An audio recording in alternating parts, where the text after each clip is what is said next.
반갑습니다, 여러분. 네, 준비한 영상 잠깐 감상해 보시겠습니다. 야, 저리 가! 무슨 일이지요? 친구가 밀었어요.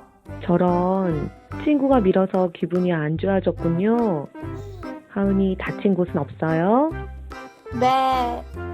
그런데 저는 가만히 있었는데 친구가 계속 밀었어요. 친구 나빠요. 우리 하은이가 많이 속상했네요. 친구 혼내주세요. 저번에도 저 때렸어요. 하은아, 하은이 말 들어보니까 선생님은 하은이의 아쉬운 마음은 잘 알겠는데 누가 하은이 마음을 알아야 해결이 될까요? 친구요. 친구에게 하은이가 어떤 마음이었는지 알 수 있게 이야기해 볼까요? 너가 나 밀어서 속상했어. 다음부턴 조심해줘. 미안해. 다음부터 안 그럴게.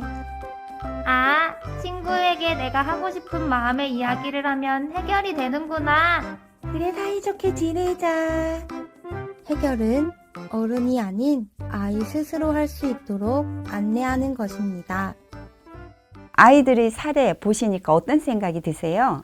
가정에서나 아니면은 주변에서 이런 경우 종종 목격하시죠? 네, 그런데 부모님께서는요, 이럴 때 아이의 마음을 일단 읽어주시고요.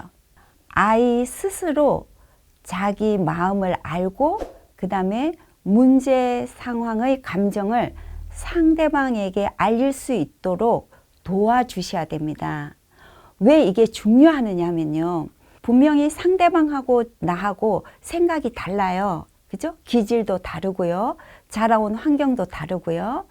그렇기 때문에 어떤 사람은 말을 안 해도 상대방의 마음을 읽어주는 사람이 있어요. 그런데 어떤 사람은 내가 말을 해야 될 때가 있어요.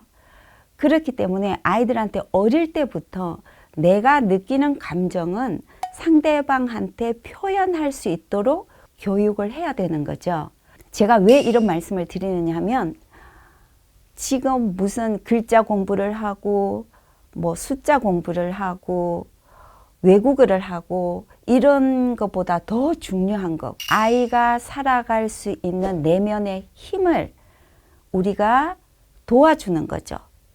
그 힘이 잘 성장되고 잘 세팅되어 있으면은 아이가 30대, 40대, 60대, 70대가 되어도 살아가는 게 그냥 편안해지는 거예요. 어떤 고민이 있으면 부딪혀서 해결하고, 포기할 것은 포기하고, 이해시킬 것은 이해시키고, 이렇게가 되는데요.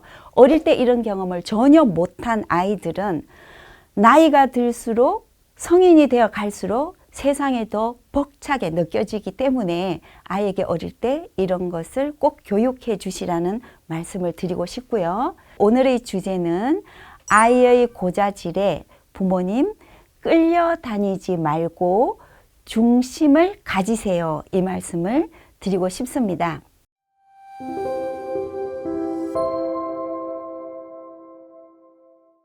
아이들의 행동을 보면요.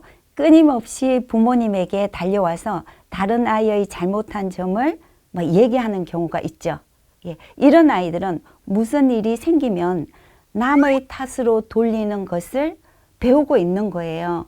이때 부모님께서 무관심하게 가만히 있으면은 고자질은 해도 되나 보다 이렇게를 생각하게 되고요. 그 다음에 고자질을 할 때 부모님께서 과하게 이제 표현을 하시잖아요. 누가 그랬다고? 왜? 그래서 너한테 어떻게 한 거야? 어머, 엄마가 한마디 해야 되겠네. 아니, 아빠가 좀 혼내줘야 되겠다. 이런 반응을 보이시면 또 아이들은요, 어떤 문제가 생겼을 때 내가 해결해야 되겠다. 이런 마음은 생기지 않고 무조건 나는 아빠께 도움을 받아야 되겠고 엄마께 도움을 받아야 되겠고 학교에 가서는 선생님께 고자질을 해야 되겠다. 이런 생각을 하게 되는 거예요. 그렇기 때문에 아이가 이렇게 와서 얘기를 할 때, 고자질을 할 때는 그걸 얘기하시는 거죠. 엄마 아빠는 이거는 고자질이라고 생각하고 고자질에 대해서는 관심이 없어. 이거는 누가 해결해야 될까? 그렇지. 네가 해결하는 거야. 왜? 너 일이니까. 네가 해결해보고 그 다음에 해결이 안 되면 엄마 아빠가 조금 도와줄 수는 있어. 그런데 네가 이거는 해결을 해야 돼 라고 말씀을 해주시면요, 아이들은 뭐 고자질 한다든지 이런 거는 하면 안 되는구나, 이걸 배우게 되는 거죠. 우리 어른들도요, 내 일이 아닌데 남한테 들은 얘기를 전달해서 문제가 생기는 경우도 종종 주변에서 보지 않나요? 이거 어릴 때 훈련이에요. 그러니까 정말 말을 할 때는 신중하게 상황을 생각해서 얘기해야 되고, 이것이 내 일인지 아니면 타인의 일인지 이것도 분별할 수 있도록 해야 되는데, 이것은 부모님의 반응에서 아이들이 배울 수 있다라는 거 말씀드리고 싶습니다. 부모님, 우리 뇌의 기능을 지배하는 것이 바로 언어예요. 네, 특히 아이를 훈육하실 때는요, 부모님의 언어 선택이 중요합니다. 부모님께서 어떻게 말씀을 하시느냐에 따라서 아이의 행동이 수정될 수도 있고 계속 고자질을 할 수도 있고 이렇게 영향을 많이 미치는 거거든요. 그래서 화가 난다고 해서 너는 거짓말을 하니? 쓸모없는 인간이야, 이런 부정적인 언어는 하지 말아야 하는 거죠. 그러면 긍정적이고 희망적인 이야기를 들으면 어떨까요? 네, 그것은 당연한 일처럼 의식 속으로 들어와서요, 뇌 안에 새로운 회로를 형성하게 됩니다. 즉, 우리가 반복적으로 말하면 우리 뇌는 그것을 이루기 위해서 우리가 의식하지 못하는 가운데 자동 실행 장치를 켜는 겁니다. 그래서 이런 거 들어보셨어요? 운동 선수들이 운동을 할 때 계속 하면서도 나는 할 수 있다, 나는 할 수 있다, 나는 할 수 있다, 이렇게 체면을 건다고 하잖아요.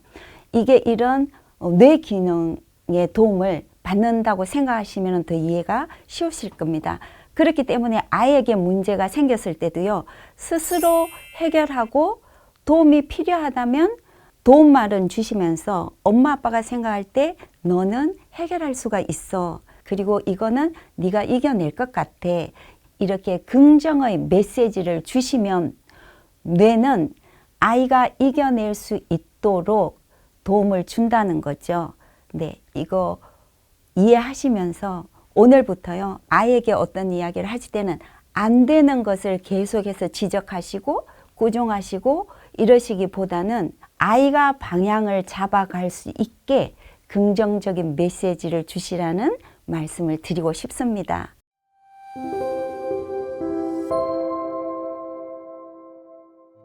아이를 교육하실 때는요, 내가 달라져야 되는 거예요. 내가. 다른 분들이 알아요. 아이한테 그렇게 하면 안 된다는 것도 알고요, 그렇게 해야 된다는 것도 알아요.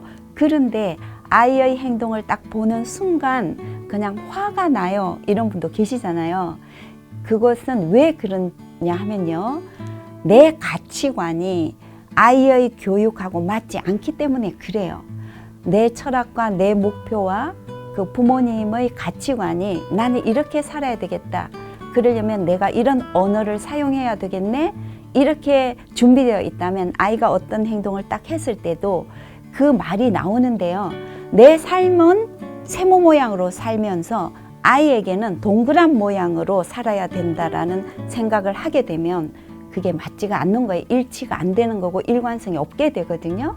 그래서 오늘부터 여러분들, 그냥 부모님들의 삶의 철학, 삶의 목표, 꿈 점검해 보시는 거 저는 권해드리고 싶습니다. 네, 여러분 오늘도 더 행복한 하루 보내시고요. 저는 다음 시간에 뵙겠습니다. 감사합니다.